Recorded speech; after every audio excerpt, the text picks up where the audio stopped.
Hello दोस्तों, नमस्कार। स्वागत है आप लोगों का आपके अपने YouTube चैनल एक्सीलेंट क्लासेज में। साथियों, उम्मीद करते हैं आप अच्छे होंगे और आपकी तैयारी बहुत ही अच्छी चल रही होगी।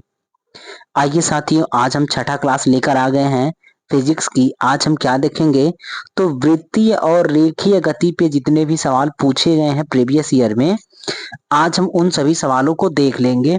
ठीक मेरे भाई, यदि आप चैनल पे नए हैं, अगर हमारी क्लासेज आप नहीं देखे हैं तो आप प्लेलिस्ट में जाइएगा, सबका सब एक साथ मिल जाएगा। देखिए, हम लोग पॉलिटी भी कवर कर रहे हैं, फिजिक्स का छठवां लेक्चर है ना। एमसीक्यू देख रहे हैं और हम लोग रीजनिंग भी पढ़ रखे हैं, थोड़ा बहुत मैथ भी पढ़ रखे हैं, स्टैटिक जीके भी पढ़ रखे हैं। तो अगर आप नहीं देखे हैं तो जाके प्ले लिस्ट में सारी क्लासेज एक साथ आप देख सकते हैं।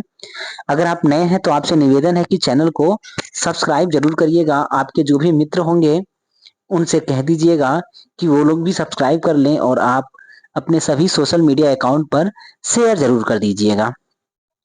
आइए मेरे भाई, अगर वीडियो आपको पसंद आए तो लास्ट में आप लाइक कर दीजिएगा, अगर पसंद नहीं आए तो डिसलाइक कर दीजिएगा। आइए देखिए, आज हम क्या देखेंगे तो वृत्तीय एवं रेखीय गति पर जो पिछले वर्ष में पूछे गए प्रश्न हैं उन सभी प्रश्नों को देख लेते हैं। तो चलिए ठीक है, देखते हैं सवाल क्या बनेगा, है ना। पहला सवाल की बात अगर हम कर दें, देखिए क्या बोला है कि बोला है मान लीजिए कोई लड़का 10 मीटर प्रति सेकेंड की नियत चाल से चल रहे मेरी गो राउंड झूले पर सवारी करने का आनंद ले रहा है। तो इससे ज्ञात होता है कि वह लड़का, अब देखिए लड़का क्या है, वो घूम रहा है। और कहाँ घूम रहा है तो मेरी गो राउंड एक झूला है और झूले पे घूम रहा है। तो आपसे पूछ रखा है, कुछ ज्यादा ही ब्लैक हो गया है ना। तो आपसे पूछ रखा है भैया कि जो झूला है या फिर जो लड़का का चाल है वो क्या फील करेगा, इसको आपको देखना है। तो आप देखिएगा लड़के की चाल को अगर हम देख लें कि लड़का हमारा क्या फील करेगा। तो आइए, मेरी गोल्ड आप जानते हैं, वो घोड़ा गाड़ी वाला जो होता है, एक ऐसे है ना, साइड साइड में आपके बने होते हैं बैठने वाला, और कोई व्यक्ति या फिर कोई मशीन से हम इसको घुमाते हैं, गोल गोल ये चक्कर काटता है, ऐसे गोल गोल घूमता रहता है। तो अब आप देखो, लड़का बैठा है तो जब घूमेगा तो लड़का जिस पोर्शन पे बैठा है वो भी तो घूमेगा। तो उस पर एक बल लगेगा केंद्र की ओर और एक बल बाहर की ओर लगेगा, जिसे अभिकेंद्र बल बोलेंगे। क्या बोलेंगे मेरे भाई? अभिकेंद्र बल। एक तो बाहर ढकेलेगा, अगर स्पीड बढ़ेगी तो लड़का बाहर की ओर फेंका जाएगा। उसको मेंटेन करने के लिए एक अंदर की ओर फोर्स लगेगा। तो जब बल है तो वहां पे त्वरण उत्पन्न होगा। तो अब इसी को देखना है कि ये क्या होगा क्या नहीं होगा। तो देखिए, पहला बोला है कि विराम में होगा, है ना, कि लड़का विराम में होगा। नहीं भाई, लड़का घूम रहा है ना, लड़का बैठ के, जब झूला घूम रहा है तो लड़का भी बैठा है उसी पे। तो लड़का क्या होगा, लड़का भी गति में होगा, यानी पहला ऑप्शन गलत है। उसके बाद देखिए बोला है बिना त्वरण के, है ना, गमन कर रहा होगा। अब देखिए बिना त्वरण नहीं होगा, यहाँ भले लिखा है कि नियत चाल से चल रहा है, तो यहाँ पे अभिकेंद्र त्वरण लगेगा, तो ये गलत बात है। फिर बोला है त्वरित गति से, देखिए लगातार उसकी दिशा बदलती रहेगी, क्योंकि वो गोल राउंड में घूम रहा है ना।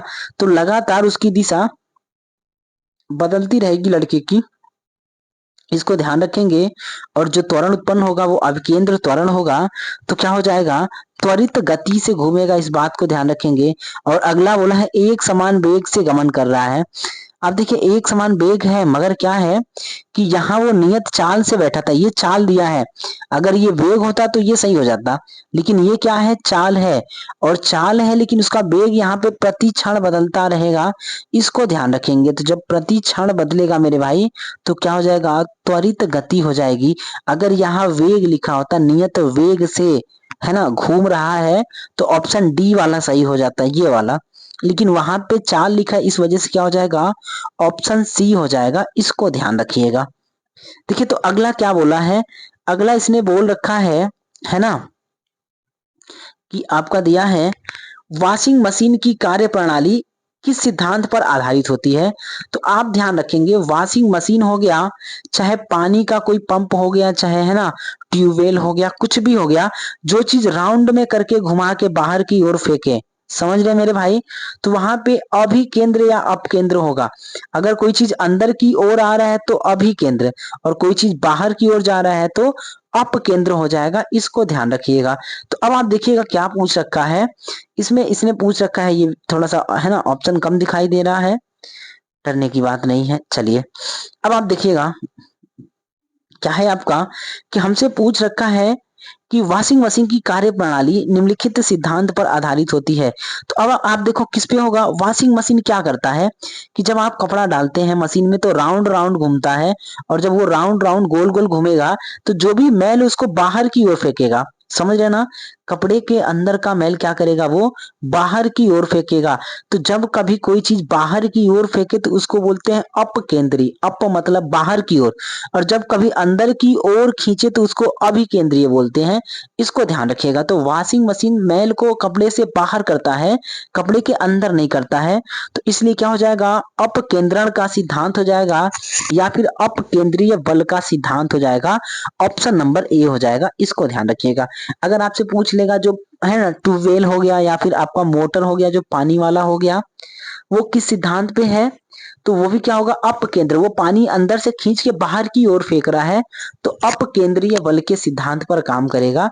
इसको ध्यान रखेंगे। इसीलिए उसका नाम क्या होगा, सेंट्रीफ्यूगल पंप बोलते हैं, है ना। और बल को क्या बोलेंगे, सेंट्रीफ्यूगल फोर्स बोल देते हैं। इसको ध्यान रखिएगा। ठीक मेरे भाई, एक सेंट्रीफ्यूगल होता है, एक सेंट्रीपिटल होता है। तो अभिकेंद्रीय और अपकेंद्रीय दो प्रकार के बल होते हैं। अगर अंदर की ओर खींचेगा तो अभिकेंद्रीय, और बाहर की ओर फेंकेगा तो अपकेंद्रीय हो जाएगा। इसे ध्यान रखिएगा।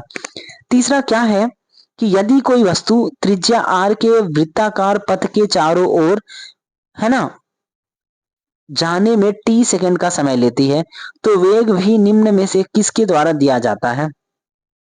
यानी कोई वस्तु है, r त्रिज्या का वृत्ताकार पथ है, उसके चारों ओर जाने में वो कुछ ले रहा है, और वो टाइम ले रखा है। कितना टाइम ले रखा है उसको देखिए तो वो t समय लिया है। यानी ये कोई पथ है। क्या है मेरे भाई, ये कोई पथ है और कोई वस्तु पूरा यहां से यहां घूमने में टी टाइम लेती है।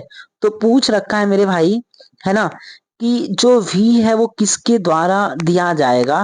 तो अब आप देखो v क्या होगा, एक बात ध्यान रखेंगे। v क्या होता है भाई, v बराबर आर ओमेगा होता है, या फिर v बराबर सीधे सीधे आप देखिएगा 2 पाई आर बट्टे क्या हो जाएगा, टी हो जाएगा। इसको ध्यान रखेंगे। अब 2 पाई आर बट्टे टी क्यों होगा, क्योंकि देखिए ये पूरी दूरी क्या होगी, परिधि होगी, वृत्त की परिधि। और वृत्त की परिधि क्या होता है, 2 पाई आर होता है। और वेग बराबर क्या होता है, दूरी बट्टा समय। तो परिधि बट्टा समय हो जाएगा। परिधि कितना है, 2 पाई आर, और समय कितना हो जाएगा, टी हो जाएगा। तो 2 पाई आर बट्टे टी हो जाएगा। ऑप्शन नंबर बी वाला हो जाएगा। इसको ध्यान रखिएगा। अब देखिए चौथा क्या बोला है कि यदि कोई वस्तु वृत्ताकार पथ में घुमाई जाती है तो उस पर किया गया कार्य कैसा होगा। अब देखो ना, वृत्ताकार पथ में है तो जो विस्थापन होगा वो क्या होगा। मान लीजिए ये वृत्ताकार पथ है, कोई वस्तु हम यहाँ से, ये पॉइंट है, यहाँ से ले गए, अब ऐसे घुमाए, फिर ये थोड़ी देर में फिर वहीं आ जाएगा, फिर घुमाए, फिर थोड़ी देर में फिर वहीं आएगा। तो विस्थापन क्या हो गया, जीरो। और जब कभी विस्थापन जीरो हो जाए तो आप देखिएगा एफ बराबर क्या होता है, यानी कार्य बराबर होता है एफ एस होता है, या F S cos theta.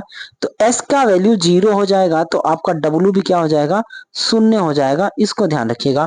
Option number क्या हो जाएगा मेरे भाई, तो बी वाला हो जाएगा। ठीक है, आइए अगला देखते हैं। देखिए अगला क्या है कि बोल रखा है निम्नलिखित उदाहरणों में से किसमें एक एथलीट का त्वरित वेग अधिकतम होगा। यानी एक एथलीट है वो दौड़ रहा है, तो किस कंडीशन में उसका वेग अधिकतम होगा, आपको इसको देखना है। तो बोला है एक आयताकार पथ पे दौड़े, आयताकार पे दौड़ा रहा है, सुन रहे हैं आप। देखिए आयताकार पे दौड़ाएंगे तो आप जब कॉर्नर पे जाएंगे ना तो आपका वेग स्लो हो जाएगा, क्योंकि आप इधर से तो तेज जाएंगे, ये सरल देखिए होगा, लेकिन जब कॉर्नर पे जाएंगे तो आपको स्लो होना पड़ेगा। तो ये आपका आयताकार गलत हो जाएगा। उसके बाद बोला है खटकोणीय पथ। देखो ये तो और जटिल हो जाएगा। कुछ इस प्रकार का पथ बोल रखा है ना। तो इस प्रकार के पथ में जाएगा, बन जा रे भाई, इस प्रकार के पथ में जाएगा तो ये इसको कई राउंड यानी 6 कोने घूमना है, तो ये भी कम हो जाएगा। उसके बाद बोला है अष्टकोणीय, तो अष्टकोणीय में भी कम हो जाएगा। अब आप देखो वृत्तीय होगा तो उसको है ना कम रुकने की आवश्यकता होगी, यानी कहीं पे ज्यादा एफर्ट नहीं लगाना है, आराम से वो निकल जाएगा। तो इस बात को ध्यान रखेंगे कि जब कोई व्यक्ति है ना एथलीट त्वरित वेग से दौड़ेगा तो उसको दौड़ने के लिए अगर रेखीय या फिर है ना ऋजु रेखीय बोलते हैं, अगर सीधा पथ नहीं है तो उसको अच्छे से दौड़ने के लिए वृत्ताकार पथ चाहिए और ऑप्शन हो जाएगा डी वाला। ठीक मेरे भैया, आ जाओ जरा। अगला क्या बोला है कि एक वृत्ताकार मार्ग पर घूमती हुई है ना घूमती हुई वस्तु की कक्षीय चाल भी दोगुनी तथा कोणीय वेग ओमेगा आधा कर दिया जाए तो इसका अभिकेंद्र त्वरण कितना हो जाएगा। अब आप देखो, कक्षीय चाल दोगुना कर दिया जाए और कोणीय वेग आधा कर दिया जाए, एक चीज को दोगुना कर दिया है और एक चीज को आधा कर दिया है, तो अब आप देखो दोनों एक दूसरे से कैंसिल आउट हो जाएंगे, तो क्या फर्क पड़ेगा, कोई फर्क नहीं पड़ेगा। यानी जो अभिकेंद्र बल है ना, F बराबर होता है एम आर स्क्वायर, है ना, एम आर ओमेगा, तो वो जो आपका है उसमें कोई परिवर्तन नहीं होगा, अपरिवर्तित रहेगा, यानी अभिकेंद्र बल अपरिवर्तित रहेगा, इसे ध्यान रखिएगा। ठीक मेरे भाई, क्या कर रखा है, कोणीय वेग को आधा और कक्षीय वेग को दोगुना कर रखा है, दोनों कैंसिल आउट हो जाएंगे, आपका कितना हो जाएगा, तो कोई परिवर्तन नहीं होगा, इसको थोड़ा ध्यान रखिएगा। उसके बाद सातवां बोला है कि सोडा वाटर की एक बोतल को गर्दन पकड़कर तेजी से ऊर्ध्वाधर वृत्त में घुमाया जाता है, बोतल के किस भाग के निकट बुलबुले एकत्रित होंगे।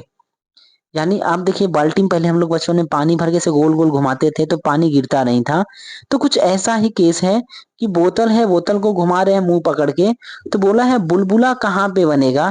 तो अब आप देखो ना, बुलबुला कहाँ बनेगा, जहां आप पकड़े हैं वहीं तो बनेगा, तो गर्दन के पास बनेगा, इसको ध्यान रखिएगा। तो ऑप्शन क्या हो जाएगा मेरे भाई, बी वाला हो जाएगा, तली के पास नहीं होगा, है ना, और बोला है कि मध्य में नहीं होगा। अब गर्दन के पास क्यों होगा, क्योंकि अभिकेंद्र बल, जैसे मान लो ये बोतल था, बन जाएगा हमसे बोतल, लो बना दे रहे हैं, ये बोतल था कुछ इस तरह का, अरे बंजर है, टेढ़ा मेढ़ा है, तो जब आप पकड़ेंगे यहां से घुमाएंगे, तो आप देखो सारा पानी जो होगा ना वो पीछे की दीवार पे लगा होगा, इधर पानी भरा होगा, जो खाली स्थान बचेंगे वो कहाँ बचेंगे, गर्दन के पास में बचेंगे, तो बुलबुला खाली स्थान पे ही बनेगा, इसलिए ध्यान रखेंगे कि बुलबुला कहाँ बनेगा, तो गर्दन के निकट बन जाएगा, इतना ध्यान रखिएगा। अगला है घड़ी के सेकंड की सुई की कोणीय चाल क्या होती है। तो आप देखो, जो घड़ी के सेकंड की सुई है उसका कोणीय चाल क्या होगा, तो सेकंड वाली क्या करती है ना भाई, 60 सेकंड में 360 डिग्री घूमती है।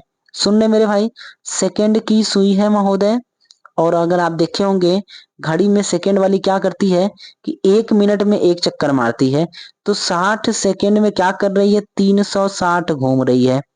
तो आपसे पूछ रखा है भैया 1 सेकंड में कितना घूमेगी, तो 1 सेकंड में काट दो तो इसको कितना हो जाएगा, तो अब आप देख लीजिएगा कितना होगा काट दीजिए, तो 1 सेकंड में हो जाएगा 6 डिग्री का कोण।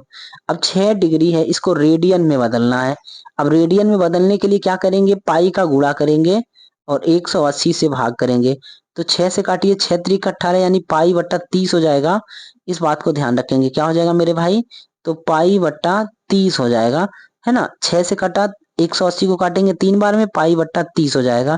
तो अब आओ भैया, तो ऑप्शन नंबर क्या हो जाएगा, सी वाला हो जाएगा, इसको ध्यान रखिएगा।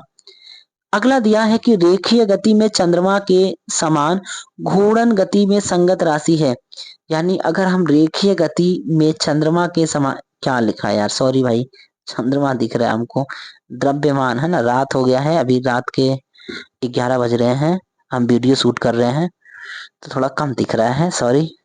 हाँ, इसको एक बार वापस पढ़ते हैं। रेखीय गति में द्रव्यमान के समान घूर्णन गति में संगत राशि क्या है।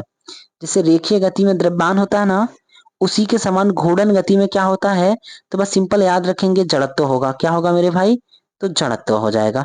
ठीक है, आ जाइए अगला देखिएगा। देखिए, वेग नहीं होगा, त्वरण नहीं होगा, कोणीय संवेग नहीं होगा, क्या होगा, जड़त्व हो जाएगा, इस बात को थोड़ा ध्यान रखिएगा। अगला है आपका कि रेल पटरी वक्र पर झुकी रहती है क्यों, या फिर क्योंकि। तो रेल की जो पटरी है ना, वो मोड़ पे झुकी रहती है, क्यों बोला है, तो अब आप देखो रेल की पटरी छोड़ दो आप, कोई भी पटरी ले लीजिए, कोई भी रोड ले लीजिए, तो जहां भी कॉर्नर होगा, जहां मुड़ान होगा या ढलान होगा, वहां पे आप देखेंगे रोड एक साइड झुका होगा जिधर को मुड़ना है। ठीक है, अब ये झुका इसलिए होता है कि अभिकेंद्र बल जो चाहिए, देखिए एक बल तो अभिकेंद्र लगेगा, तो उसको मेंटेन करने के लिए एक अपकेंद्रीय बल चाहिए। तो अपकेंद्रीय बल के लिए ही क्या करते हैं कि थोड़ा सा झुकाव दे देते हैं। तो कोई भी मोड़ है, चाहे वहां पे रेल चले, चाहे आपका कोई गाड़ी चले, तो उसके लिए वहां ढलान देंगे। ढलान केवल किस लिए दिया जाता है, तो आपका अभिकेंद्र बल के कारण होता है, इसको ध्यान रखेंगे। सेंट्रीफ्यूगल फोर्स के कारण होगा। ठीक मेरे भैया, आइए तो क्या बोल रखा है, आवश्यक अपकेंद्र बल नहीं। उसके बाद क्या बोला है कि आवश्यक घर्षण बल, तो नहीं। फिर क्या बोला है, आवश्यक है ना अभिकेंद्र बल, हाँ अभिकेंद्र बल के कारण होगा। और बोला है इनमें से कोई नहीं। ठीक मेरे भाई, थोड़ा आप झुक जाएं इस वजह से होता है। चलिए अगला देखिए, तो अगर यही बोल दे कि व्यक्ति मुड़ान पर थोड़ा झुक जाता है मगर गिरता नहीं है, किस कारण, तो गिरेगा नहीं। देखिए झुकने के लिए हमने क्या किया, उसको ढलान कर दिया। अब जो अभिकेंद्र बल लग रहा है अंदर की ओर हम चाह रहे हैं, तो सेम मात्रा में क्या होगा, बाहर की ओर एक अपकेंद्रीय बल लगता है। इसलिए व्यक्ति मुड़ान पर गाड़ी तो झुका के ले जाएगा मगर वो गाड़ी गिरेगी नहीं। अपकेंद्रीय बल गाड़ी के अभिकेंद्र बल का प्रभाव समाप्त कर देता है, इस वजह से।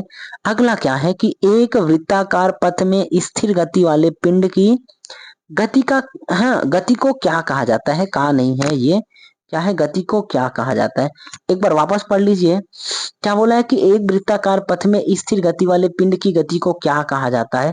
तो देखो आप एक समान वृत्तीय गति बोलेंगे ना, इसका मतलब क्या है कि वृत्तीय गति कर रहे हो आप, वृत्ताकार है और आपकी गति क्या है, एक समान है, गति नहीं बदल रही है। तो जब गति नहीं बदल रही है मतलब क्या है कि एक समान वृत्तीय गति हो जाएगा, इसको ध्यान रखेंगे। ऑप्शन क्या हो जाएगा मेरे भाई, तो डी वाला हो जाएगा। ठीक है, अब आओ भैया अगला देखिए, तो क्या बोला है कि लट्टू को घुमाना किसका उदाहरण है। भैया हो लट्टू को घुमाएंगे तो क्या होगा, अभिकेंद्र बल होगा कि अपकेंद्र बल होगा। देखिए जब लट्टू को घुमाते हैं तो धूल कण है ना, उसके पास आएंगे कि दूर जाएंगे। याद रखें जब कभी कोई चीज राउंड राउंड में घूमेगी तो वहां पे अभिकेंद्र बल तैयार होगा, इसको ध्यान रखिएगा। तो क्या हो जाएगा मेरे भाई, अभिकेंद्रीय बल। अब अभिकेंद्र का दूसरा नाम क्या होगा, तो केंद्राभिमुख बल। केंद्राभिमुख बल हो जाएगा, अपकेंद्रीय नहीं होगा, घर्षण नहीं होगा, है ना, और ये गुरुत्वाकर्षण नहीं होगा।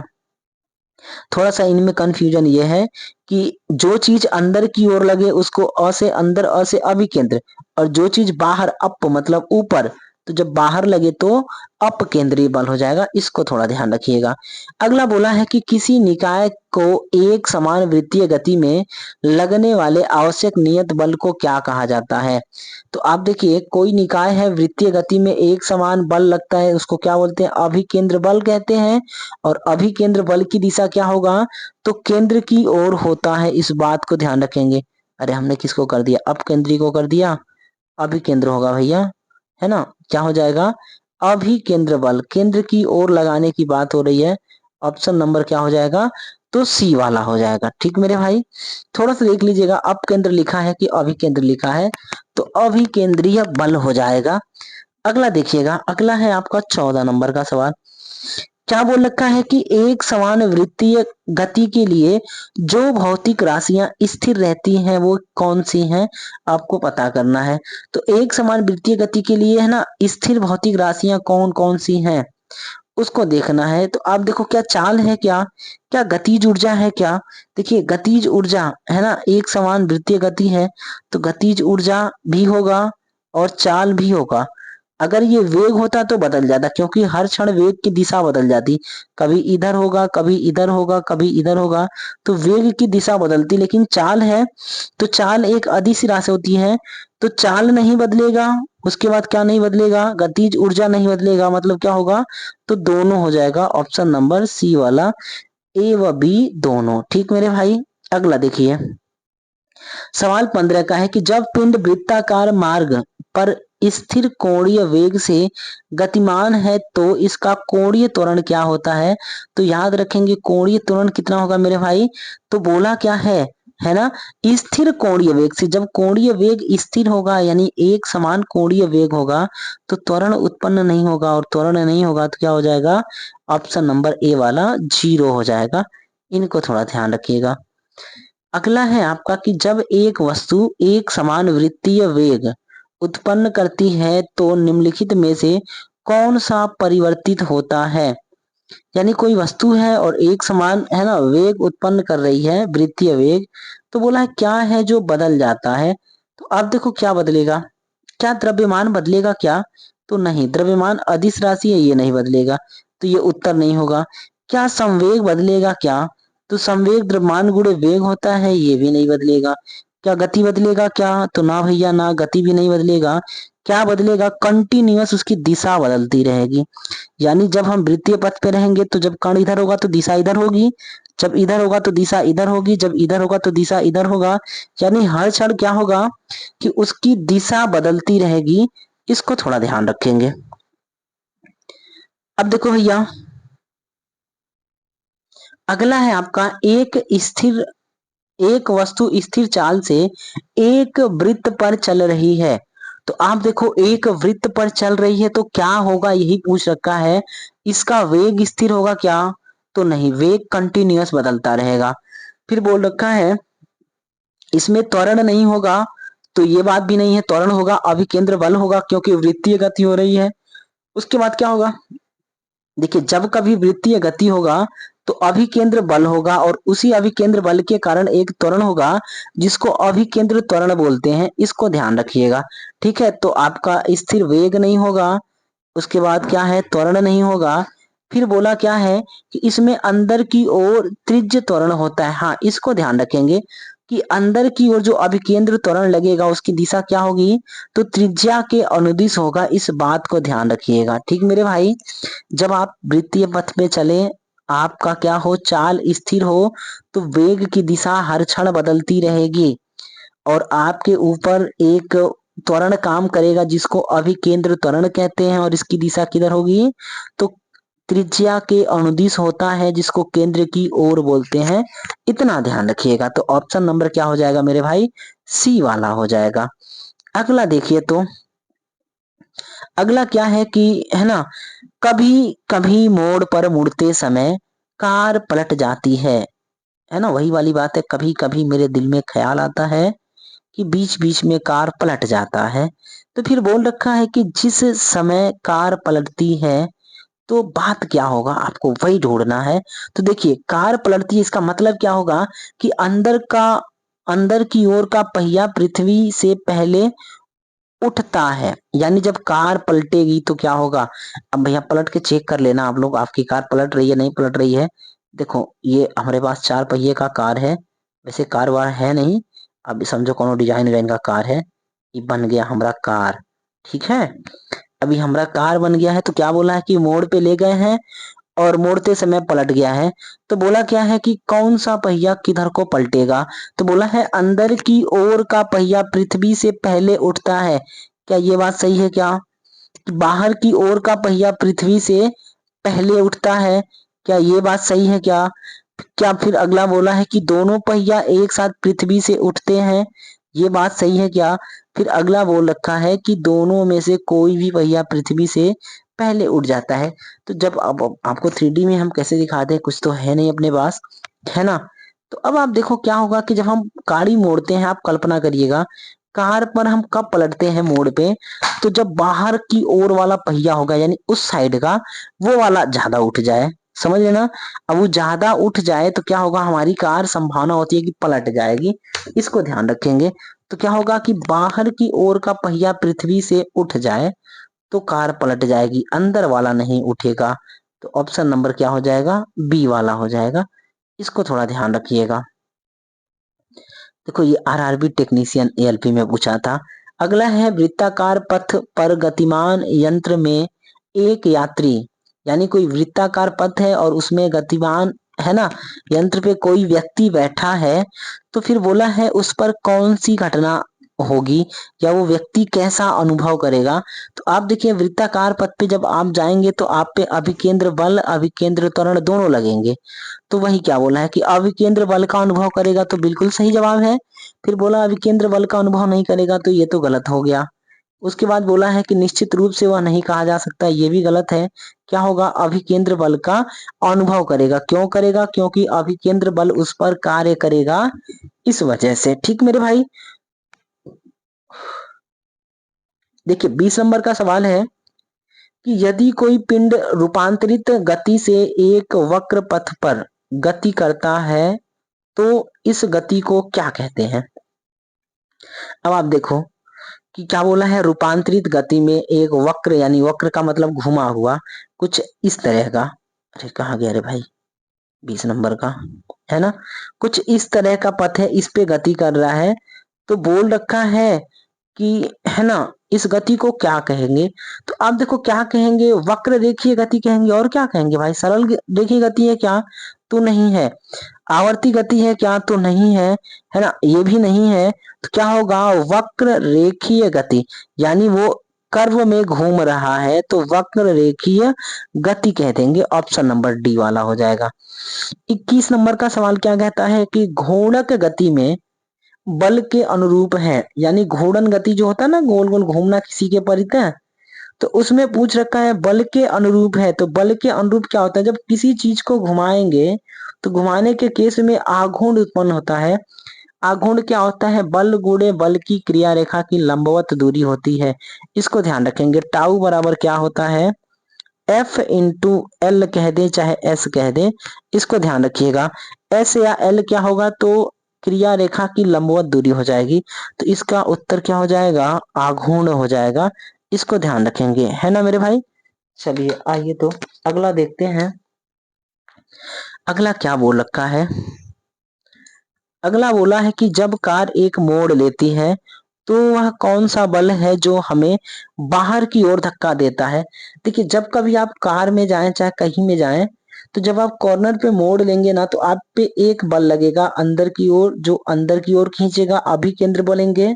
और एक इसको बाहर की ओर सेम लगेगा, सेम का सेम, जितना न्यूटन का वो होगा उतने ही न्यूटन का दूसरा होगा, तो उसको अपकेंद्रीय बल बोलेंगे। तो बाहर की ओर पूछा है तो क्या हो जाएगा, अपकेंद्रीय बल हो जाएगा। ऑप्शन नंबर मेरे भाई बी वाला हो जाएगा।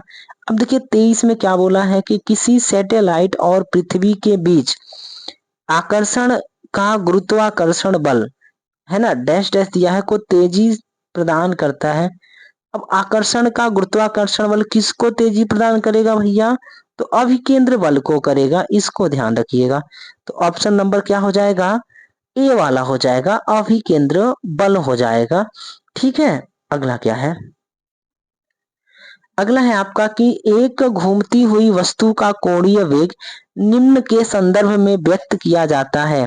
अब घूमती हुई वस्तु है, उसका कोणीय वेग किस में बदलेंगे, तो मेरे भाई रेडियन पर सेकंड होता है। इसको ध्यान रखेंगे। कोणीय वेग क्या होता है, तो रेडियन प्रति सेकंड। ऑप्शन नंबर बी वाला हो जाएगा। ठीक है, रेडियन प्रति सेकंड। अगला और आखिरी है, हमको लग रहा है आखिरी ही होगा, है ना। चलिए बोला है कि जब कार एक घुमावदार सड़क पर मुड़ती है तो उसमें बैठे यात्री स्वयं पर केंद्र के विपरीत दिशा में एक बल महसूस करते हैं। ये बल किसके कारण होता है।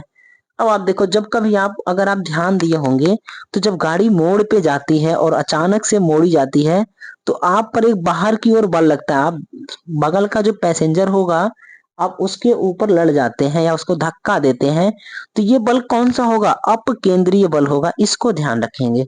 ठीक मेरे भाई, क्या हो जाएगा, अपकेंद्रीय, बाहर की ओर लग रहा है तो अपकेंद्रीय बल हो जाएगा, अभिकेंद्र बल नहीं होगा। इतना ध्यान रखेंगे। चलिए आइए तो अगला देखते हैं। चलिए अब आगे का खत्म हो गया है, आपका ये छोटा सा टॉपिक था। तो अगर आपको वीडियो पसंद है मेरे भैया तो लाइक जरूर करिएगा, है ना, शेयर भी कर दीजिएगा। अगर आप सब्सक्राइब नहीं किए हैं तो सब्सक्राइब कर लीजिएगा, और आपके कोई भी सुझाव है तो कमेंट बॉक्स में जरूर लिखें। ठीक मेरे भाई, इसी के लिए आपका, है ना, वीडियो देखने के लिए आपका बहुत बहुत धन्यवाद। आपका दिन शुभ हो। नमस्कार।